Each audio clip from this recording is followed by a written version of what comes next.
Hello students, हम कर रहे हैं कंपनी लॉ का आज का लेक्चर नंबर 15 है। 14 लेक्चर पहले अपलोड कर चुका हूं, ये 15वां लेक्चर है। और काफ़ी बच्चों के काफ़ी यूनिवर्सिटीज़ के अंदर अभी कंपनी लॉ का पेपर है ना, 1-2 दिन के अंदर है, किसी की 20 तारीख को है ना। तो उन सभी बच्चों को जिनके भी कंपनी लॉ के अभी एग्ज़ाम है या चल रहे हैं या 1-2 दिन में या 10 दिन में है, उन सभी को मेरी तरफ से all the best. Company law के लेक्चर ऐसे आते रहेंगे, लेकिन एग्जाम जिनके जल्दी हैं वो कम से कम जो अभी 13, 14, 15 लेक्चर अपलोड कर चुका हूं, आज के सहित 15 हो जाएंगे, वो प्लेलिस्ट में जाके उनको अच्छे से देख के जाए, उससे काफ़ी हेल्प मिलेगी। और जिनके एग्जाम 1-2 महीने बाद में है, तब तक तो हम कंपनी लॉ का पूरा सिलेबस कंप्लीट कर लेंगे। ओके, तो आज का हमारा जो लेक्चर है 15, इसके अंदर हमारा टॉपिक जो है वो बहुत ही बढ़िया टॉपिक है और एग्जाम में इससे रिलेटेड भी क्वेश्चंस आते हैं। और ये टॉपिक है आपका प्रेफरेंस शेयर्स। जी हाँ, प्रेफरेंस शेयर्स। जो प्रीफ्रेंस होती है जिन शेयर्स को, उनको प्रीफ्रेंस शेयर बोलते हैं। वैसे आप लोगों ने क्लास 12th से ही ये पढ़ा होगा कि 2 टाइप के शेयर्स होते हैं, एक इक्विटी शेयर, एक प्रीफ्रेंस शेयर्स। इक्विटी और प्रेफरेंस में डिफरेंस तो आपको अच्छे से पता ही होगा और मैंने पिछले लेक्चर्स में बताया भी होगा, लेकिन यहाँ पर हम कहीं उससे ज़्यादा उसको करेंगे। तो पूरा फोकस हमारा प्रेफरेंस पे रहेगा। सबसे पहले नॉर्मली टाइप्स देख लेते हैं कि प्रेफरेंस शेयर्स के टाइप्स क्या होती हैं। तो इसमें सबसे फर्स्ट आता है on the basis of dividend pay out. Dividend pay out से रिलेटेड कुछ टाइप्स है।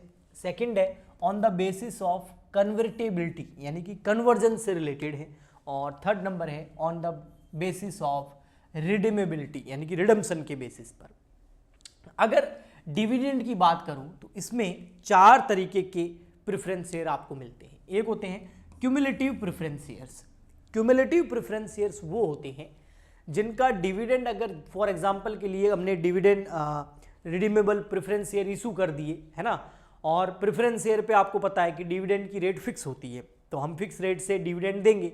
लेकिन मान लेते हैं किसी साल अगर डिविडेंड नहीं दे पाए तो मान लेते हैं 3 साल तक कंपनी ने किसी वजह से अपनी फाइनेंशियल पोजीशन अच्छी दी थी और उसने डिविडेंड नहीं दिया, तो 4th ईयर में जब वो डिविडेंड देगी तो वो तीनों सालों का प्लस 4th ईयर का, चारों का मिला के दे सकती है। यानी कि डिविडेंड जो है वो क्यूमुलेटिव होता जाएगा, इकट्ठा होता जाएगा।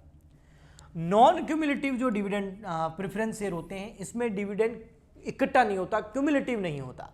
यानी कि अगर आपने 3 साल डिविडेंड नहीं दिया और चौथे साल डिविडेंड आप दे रहे हो, तो ओनली 4th ईयर का दे सकते हो। जिन 3 साल का आपने डिविडेंड नहीं दिया वो आप नहीं दे सकते।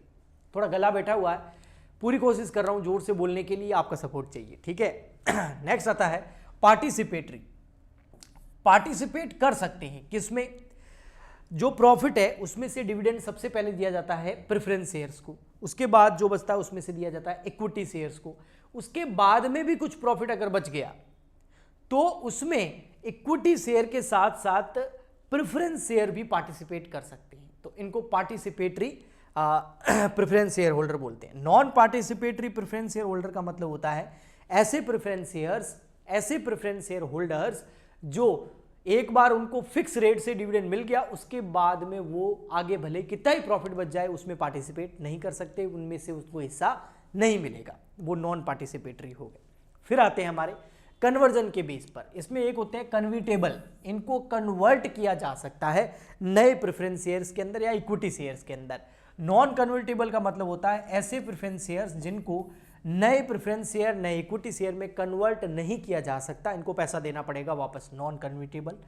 नेक्स्ट आता है एक होते हैं रिडीमेबल। रिडीमेबल प्रेफरेंस शेयर वो होते हैं जिनका कंपनी को 20 साल के अंदर अंदर रिडम्पशन करना होता है, विद इन 20 ईयर्स। आज कंपनी ने अगर प्रेफरेंस शेयर इशू किए 2023 में, तो आने वाले 20 साल यानी कि 2043 के अंदर कंपनी को हर हाल में जिन लोगों से पैसा उठाया है, जो प्रेफरेंस शेयर होल्डर है, उनको उनका पैसा वापस देना पड़ेगा और शेयर वापस लेना पड़ेगा। इसको रिडम्पशन बोलते हैं और इन्हीं को रिडीमेबल प्रेफरेंस शेयर बोलते हैं। और आज की तारीख में only redeemable preference share issue किए जा सकते हैं, इरिडीमेबल प्रेफरेंस शेयर इशू नहीं किए जा सकते। इरिडीमेबल प्रेफरेंस शेयर वो होते हैं जो इक्विटी शेयर होल्डर की तरह होते हैं, यानी कि उनका रिडम्पशन नहीं करना होता है, जब कंपनी खत्म होगी तभी पैसा वापस मिलेगा। इक्विटी शेयर होल्डर के साथ में ऐसा ही होता है, लेकिन प्रेफरेंस शेयर का रिडम्पशन करना ही पड़ता है। तो रिडीमेबल प्रेफरेंस शेयर इशू किए जा सकते हैं, इरिडीमेबल जिनका रिडम्पशन नहीं हो सकता उनको इशू नहीं किया जा सकता। तो ये तो नॉर्मली था। अब आते हैं मेन पॉइंट पे जो बीकॉम में पूछा जाता है, ये भी पूछ सकते हैं, लेकिन बीकॉम में अधिकतर प्रेफरेंस शेयर्स के अंदर जो कंडीशंस दे रखी है प्रेफरेंस शेयर्स को इशू करने की, सेक्शन नंबर 55 की, section number 55 content provision for regulation of issued and redemption of preference share. अगर आप प्रेफरेंस शेयर को इशू कर रहे हैं, उसका बाद में रिडम्पशन भी करना है, तो उससे रिलेटेड बहुत सारे रूल्स एंड रेगुलेशंस यानी कंडीशंस दे रखी है आपको सेक्शन नंबर 55 के अंदर। ये टोटल 9 कंडीशंस हैं, इनको एक एक करके पढ़ते हैं, ये बहुत इंपॉर्टेंट है, आप ध्यान से सुनना। और अगर आपने ये नोट्स जो है हमारे टेलीग्राम चैनल से डाउनलोड कर लिए हैं तो आप इस पर इसकी फोटोकॉपी करवा दीजिए और उसके ऊपर मार्क भी करते रहिए, है ना। पीडीएफ फॉर्मेट में मैं टेलीग्राम चैनल पे डालता रहता हूँ। हमारे टेलीग्राम चैनल की जो आईडी है वो आपको पता ही होगा, नहीं पता है तो मैं बता देता हूँ, CWG फॉर बीकॉम, जो हमारे यूट्यूब चैनल का नाम है, यही टेलीग्राम चैनल का नाम है। 9000 प्लस सब्सक्राइबर है टेलीग्राम चैनल पर भी, तो आप भी ज्वाइन कर लीजिए। ये नोट्स आपको वहाँ पर फ्री में मिल जाएंगे। उसके बाद में जो मैं यहाँ पर बताने वाला हूँ वो आप अपने नोट्स के साथ साथ लिखते जाइए। अभी एक बार नोटबुक के अंदर भी लिख सकते हैं, स्टार्टिंग कर सकते हैं। जैसा कि मैंने बोला, थोड़ा गला बैठा हुआ है जुकाम की वजह से, मौसम खराब चल रहा है। आप भी अपना ध्यान रखने हेल्थ का, क्योंकि आपको तो एग्जाम देने हैं। फर्स्ट क्या है सेक्शन 55 का प्रोविजन या रेगुलेशन या रूल्स या कंडीशन जो प्रेफरेंस शेयर को इशू करने या उसका रिडम्पशन करने से रिलेटेड है। फर्स्ट है company to issue only redeemable preference share. अभी मैंने थोड़ी देर पहले भी बताया, कंपनी केवल रिडीमेबल प्रेफरेंस शेयर ही इशू कर सकती है, irredeemable preference share company issue नहीं कर सकती। यानी कि ऐसे प्रेफरेंस शेयर जिसका 20 साल के अंदर अंदर रिडम्पशन होना है, पैसे कंपनी पे कर देगी, शेयर वापस ले लेगी शेयर होल्डर से, तो उसको रिडीमेबल प्रेफरेंस शेयर बोला जाता है। ऐसे ही प्रेफरेंस शेयर इशू किए जा सकते हैं, इरिडीमेबल प्रेफरेंस शेयर इशू नहीं किए जा सकते। First. Second, time period within which preference share are to be redeem. Only आपको इतना याद रखना है 20 ईयर, या लिख सकते हैं विद इन 20 ईयर। जो भी रिडीमेबल प्रेफरेंस शेयर इशू कर रहे हैं, आज मैंने कंपनी ने हमको फंड रेज करना था और प्रेफरेंस शेयर हमने मार्केट में इशू कर दिए, ओके, तो 20 साल तक तो डिविडेंड दे सकते हो आप, लेकिन 20 ईयर के अंदर अंदर विद इन 20 ईयर, यानी कि 2023 चल रहा है, 2043 से पहले पहले आपको रिडम्पशन कर लेना होगा, यानी कि प्रेफरेंस शेयर होल्डर को पैसा वापस दे दो और प्रेफरेंस शेयर उनसे ले लो, okay. Next, third, requirement of special resolution. Special resolution मतलब SR, ठीक है ना, जहां पर वोटिंग 75% प्लस वोटिंग जहां होती है तो उसको स्पेशल रिजोल्यूशन बोलते हैं। ये पास करवाना पड़ेगा, और इसके साथ साथ आप कंपनी के जो AOA है वो परमिशन देते हो कंपनी को, आर्टिकल ऑफ एसोसिएशन जो है वो कंपनी को परमिशन दे कि आप ऐसे प्रेफरेंस शेयर इशू कर सकते हैं, तभी कर सकते हैं, okay. Requirement of special resolution and condition on non default in payment of dividend और रिडम्पशन ऑफ प्रेफरेंस शेयर। अगर आप प्रेफरेंस शेयर का रिडम्पशन कर रहे हैं तो कंपनी को कुछ कंडीशंस फॉलो करनी पड़ेगी। उसमें सबसे पहले कंपनी को आर्टिकल ऑफ एसोसिएशन इसकी परमिशन देते हो, स्पेशल रिजोल्यूशन पास करना पड़ेगा, और कंपनी ने पिछले सालों में किसी प्रकार के डिविडेंड या रिडम्पशन दूसरे प्रकार के, कंपनी जब से बनी है, कंपनीज एक्ट 2013 है, उससे पहले या उसके बाद में जो भी कंपनी है, ध्यान से सुनना, जो भी कंपनी है जो कंपनीज एक्ट 2013 से पहले बनी है या बाद में बनी है, जो कंपनीज एक्ट के अंदर आती है, उसने आज से पहले, अभी जो कंपनी प्रेफरेंस शेयर इशू कर रही है उससे पहले कभी भी अगर कोई प्रेफरेंस शेयर इशू किए हैं तो उसके रिडम्पशन में डिफॉल्ट नहीं किया हो या उसके डिविडेंड पेमेंट में डिफॉल्ट नहीं किया हो, और इसके साथ में स्पेशल रिजोल्यूशन भी पास करना पड़ेगा, तब redeemable preference share company issue कर सकती है और उसका रिडम्पशन कर सकती है, ओके।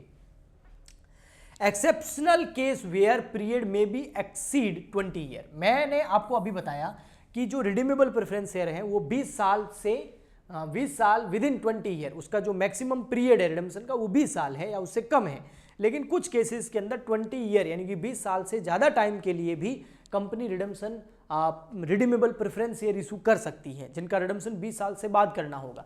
तो ये जो इंफ्रास्ट्रक्चरल प्रोजेक्ट होते हैं या इंफ्रास्ट्रक्चरल कंपनीज होती है वो ऐसा कर सकती है।